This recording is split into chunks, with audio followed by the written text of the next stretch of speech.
I'm going to give an overview from sort of a big perspective. My background is information technology. I'm an information theorist. I worked on codes that protect digital messages against errors in transmission, which will be brought back. So that's where I come from. And I've been a provost now for almost 18 years. So I worry about sustainability of the economics of the environment. Will we be able to carry out what we have long thought we should carry out in the universities? And at this point, we're being sorely stressed. So here's an overview of the topics. I know some of them might be the sixth time that you will hear, so we'll go rapidly past that. But a slightly different take on why the technology trends almost are going to force us to have to adopt something in the form of open access, or at least dramatically new strategies. Why we tend to be resistant to that. What are the forces that are keeping us where we are? How can we move forward into new models? And at the same time that I'm advocating for, I guess what Stephen would call the green open access, I want to say I don't think it has solved all the issues that are out there. It's in a moment of transition. I think there's a model at the end that will have that, but there are a few questions that I still haven't answered for myself and maybe somebody else has. So here are my assertions coming from information, is that we've changed the nature of publication, and printed publications are eventually going to be disappearing. The technology advances that have been driving this are in fact so tremendously strong that scholarly publication is just a sideshow in a sense, that we're riding a much larger wave that our society has been experiencing. So we have the computational power. This is a quick overview. Moore's Law. How many people know Moore's Law? This is a quick cultural test. Okay, good. You know Moore's Law. So it says it continues to go exponentially. Moore's Law is about to run out. So if you have Moore's Law built into you, it's actually beginning to run out. You can't make the clock speeds go much faster with current technology. It's one of the first times that we're running into some barriers. So what's happening is that they're replicating computers. Your laptop computer now has 2 cores or 2 processors in it. The petascale computer that's going to be down at our sister campus at Urbana will have 300,000 cores. And that's how you're trying to go faster. You can't actually make the computer go faster the same way we've been doing for many generations. When I started in the business, 1962 is when I had my first, I could see a transistor with the naked eye. It was a young eye at the time, okay? Big change. Communications and the internet, massive investments that have been going in, but it's not for scholarly communications that's been driving that, right? It's for other things. Huge advances. Oops, how does this work? Try this one. High resolution displays and printers that make it possible for you to see things terribly well. The proof that, this is my argument that print's going to disappear, and that is digital cameras. I happen to own a medium format 645 camera, a sort of counterpart of a Hasselblad, that takes exquisite photographs, and I love them, okay? It only weighs 4.5 pounds. And unfortunately, it's a little bit, at this point, like the vinyl record player. It's just not supported anymore. It's still as beautiful as it ever was. I'm constantly grabbing for the digital camera because it's light. I can upload it. I can send it to my kids. I can post it. I can get it someplace. It doesn't take pictures of the same quality as this other camera, but all the convenience factor just overwhelm it. Okay. So that's generally speaking. I don't know what's left actually in the non-digital world. Huge advances in storage retrieval, what you can do with it. Search engines that are marvelous in terms of their ability to do it. I note that the 2 Nobel Prizes last year were related to, in fact, this digital revolution. The charge coupled device. How do you archive media? One of our challenges here is to make sure that we keep track of things. A lot of times it's with disk forms, but I want to let you know for the old-timers that the petascale computer is going to be using tapes for archiving. It's a little joke for those of us who are old-timers, but it used to be that, remember when they'd show you a computer, they would show you the tapes, because then you knew something was happening. You could actually see the tapes. So I find it sort of fascinating that they're actually doing archiving on tapes. You have these mobile platforms. convenience of the digital media are really making the printed media of diminishing, dwindling importance. When I was really convinced this is happening is when somebody who from literature says, I read the newspaper in the morning on my smartphone. Okay. Now, if this had been a techie, I would have said, okay, but this was a literature person who said, that's the way I read the newspaper in the morning. We've moved, even over the course of the last 2 decades, from information deprivation, where I was always wondering, how can I get at the information, to information saturation or information glut, and now I spend as much time figuring out how can I reject information that's being pushed at me. This is what the digital revolution has been doing to us. Okay. A few quick notes on what I would consider major transformations that have taken place. Portable media. Papyrus was a big invention, right? Printed type so that you can produce things more rapidly. The Gutenberg press, which goes like this. You put paper in, it goes like this, and you can produce lots of that changed the world, okay? Next was the rotary press, where the presses are rolling, and you really roll up, okay? Much faster than the Gutenberg press. Order of magnitude, okay? Not much changed in my view, and maybe somebody who's a real expert in this would say, oh, you're forgetting something, until we got to the internet and the web, which was starting to hit in the mid-90s. And the rate at which that occurred is stunning. This has changed all sorts of things. Recorded music.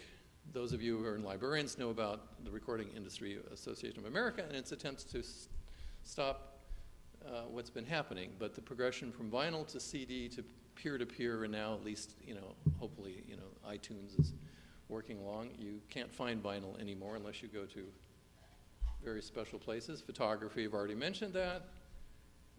Moving pictures. Digital revolution has affected moving pictures? I saw something, a note. The first moving picture that was shot entirely digitally that made it into mass distribution was Master and Commander with Russell Crowe. And now I saw a little note about a gathering of people who still know how to shoot on film. Okay? And that's like in the last 10 years. So that's being challenged. In my area, all picture movie theaters that were in walking distance. I live in the center of Chicago. All of them that were within walking distance are now closed. And that's occurred over the last 10 years because of the digital media removing them. Newspapers, this is a wasteland in some ways. I still hope that we can defend some, but the Chicago Tribune isn't anything about like what it used to be, even at the time that it's going on. And it's a great challenge. What is the economic model that sustains newspapers in the future? What will they look like? You have book sales. Borders that used to be the real press for the ma and pa, the little store. I've Got Mail. You remember that Nora Ephron movie? Well, Borders is now in big trouble. They are having a struggle, their economic model. And, of course, Amazon's being smart about it. They've moved to the Kindle as a way to keep riding on the wave and keep their business model. So these things are doing, hitting all sorts of things, and it's decidedly hitting scholarly publication. And we just have to figure out how to ride the wave. I spent a lot of time in California. Better to ride the wave than have it crash on top of you. So think about what do we need to do to move forward. There's a fundamental challenge in this business. Historically, the physical distribution channels was the way that you amortized or you regained the value that made it possible to generate content. You could charge at every step of the transportation of the main.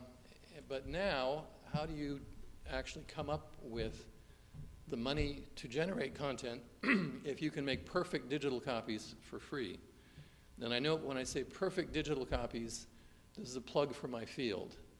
You would not have the same challenges that the RIAA was dealing with if it were not for the fact that digital copies are perfect. They will reproduce and not lose and not degrade. That's because of my field, error correcting codes, okay? But it changed all sorts of things. If you pirated a movie on an analog, you could make a copy of your pirated analog movie, but the next time, by the time you went through 3 generations, nobody wanted it anyway. It would protect it because of the degradation. It no longer degrades, right? So you have this ability to just... So now how do we deal with this new world? It's completely changed the whole way that things go around, okay? Some communications. When does communication take place? You have a value to a receiver and a value to the sender. And if there's a high value to the sender and a high value to the receiver, usually there'll be some way for that communication to take place. Okay. So this is my audience test. What is a communication that is very high value to both the receiver and the sender? Okay. There are lots of possible answers. I just want to see what people might come. MRI, okay. Yeah, I mean the doctor really wants to have that, and the patient really wants it to get to the other end. In a more pedestrian way, here's my candidate, and those communications would take place. You can place various things depending on how you think. Legal notice. There are extrinsic and intrinsic values to the communication that will drive it. Targeted advertisement. I don't mind that targeted advertisement so much. I actually valued it as a receiver because maybe I'm interested in buying a car, and if they hit me with the right car ad at the right time, that's fine. You have newspapers. We used to have fairly ad-free newspapers. At this point, the Chicago Tribune, even the first section, I'd guess, is about 50% ads because they can't figure out how to pay for the content and generate it, and that's been occurring with all sorts of newspapers. I love art books, so I think they're really high value on both ends. And maybe somebody might say it's a high value to the sender because the author of the art book really wants you to see that art. What is the motivation that causes it? Okay. Where's a scholarly journal? Now, this is a really interesting question because you could place this all sorts of places. And as I will say, later on, there's a question of, do I as the author want to share this with the world because I think I've got an insight that I really want to share, and I will be excited about that. Now, that's true. And there have been moments in my life where I've experienced that. I was thrilled to say that. But there are also a whole framework of extrinsic motivations for that. Namely, I wouldn't get tenure unless somebody was willing to listen to me on that issue, right? I had a summary rejection myself, Wendy. We can form a club. So you have various, depending on where you want to get. And there's also a time value. I've never understood tweets terribly well yet, so I'm a little bit retrograde in this. I know where I put spam. It's somewhere. Okay. So you have who values the communication and how will it take place? Okay. Okay, so if it's more that the author values, you would see yourself moving toward an author pays. If it's more toward the receiver pays. If you could figure out how to monetize this, once again, how do you monetize it in this world where you can make these perfect copies for free? There are lots of trends, they've been mentioned here, that are going on. The access mandates, which I think will help push us away. I am for changing the publication model and having it benefit the university. Okay, that's what I am for. It was really looking at this contradiction of saying, why did my university librarian come in and say, I need 10 to 15% more for my journal subscriptions this year? This is the early 90s. Why was the librarian saying that to me when the information revolution was making everything cheaper to disseminate? Okay? Those two are in contradiction with one another. So I am all in favor of all those things that have been occurring that have shifted that balance. I've said a few things that have been critical of Reed Elsevier. They are a very large, about $10 billion a year, powerful organization. I understand they've moved to accepting open access for their journals. I suspect that some of the trends that you see here helped move them along. But we have this convenience factor. The arguments that Stephen Harnad was making about the impact of what you do, a lot has to do with the convenience. Can I get to it? My life is very busy. I don't have a lot of time. I've got lots of things to do. If it will come to me on my screen, I'm more likely to get to that than if I have to go and spend time going through the physical archive anyway. It's just the retrieval time. We've gotten spoiled with a Google search that comes back in 0.23 seconds, right? And that rapidity with which you get access is really important to the impact you're going to have. But is open access having an impact?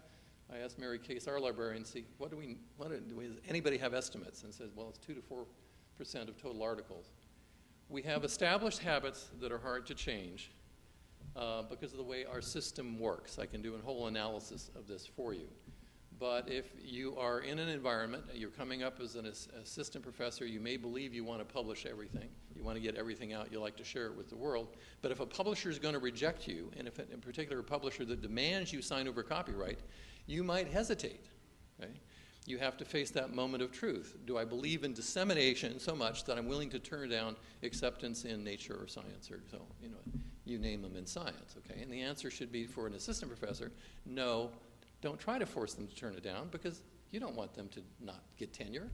They have to push back. We got more and more pushing back. I've been working on an amendment and trying to push the amendment, and we have more and more publishers accepting the amendment that says that you retain the rights both for yourself and for some reuses.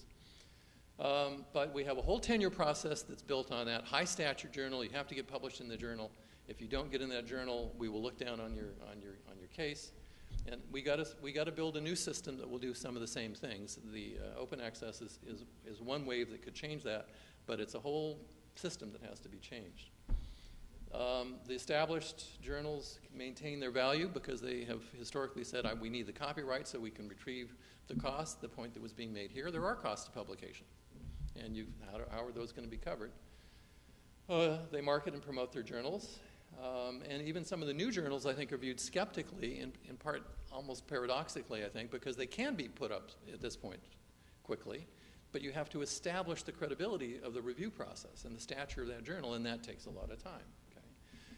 I really object to the licensing model, or I think we have to fight back against the controlled copyright licensing model. That, for me, shifts all the rewards of the digital revolution into the hands of the publishers. If you've been getting a hard copy and it's been sitting on those library shelves, expensive to retrieve, expensive to store, but at least it's there. And if you want to exercise fair use, you can go to it and you can make copies of it and you can do so forth. When you enter into a licensing model, I'm afraid that's just like, what should I say? Commercial publishers have to smile. They probably jump up and down for joy if they can get that to happen, because you have access only so long as you're paying the license. And you may have been paying the license for 20 years, and if you stop paying the license, they are entitled to cut you off from all that prior access. Okay? So that's why I'm going to be a big champion of open access that says that we cannot allow journals to lock up this information. Alternatives. At this point, universities are paying at both ends. We're substantially paying for creation because we pay a lot of the salaries of people who do the creating. It's not just the federal government. The federal government's been paying. But, from the provost's point of view, we are paying at both ends. We pay for the generation. It then gets packaged, gets organized, gets sorted and so forth, nicely set, comes back, and we buy it again. Okay? We can't afford to do that, and it's not helping us achieve what we need to do. So we need to have new models. Whatever we do in this new world, we have to make sure that we're maintaining the values. I think you start by maintaining rights as an author, and there are various ways that you can do that. The open access is one way of doing it that simplifies lots of things. You have to educate the faculty about what's happening and make people select journals according to how readily the journals let people access them and at what price.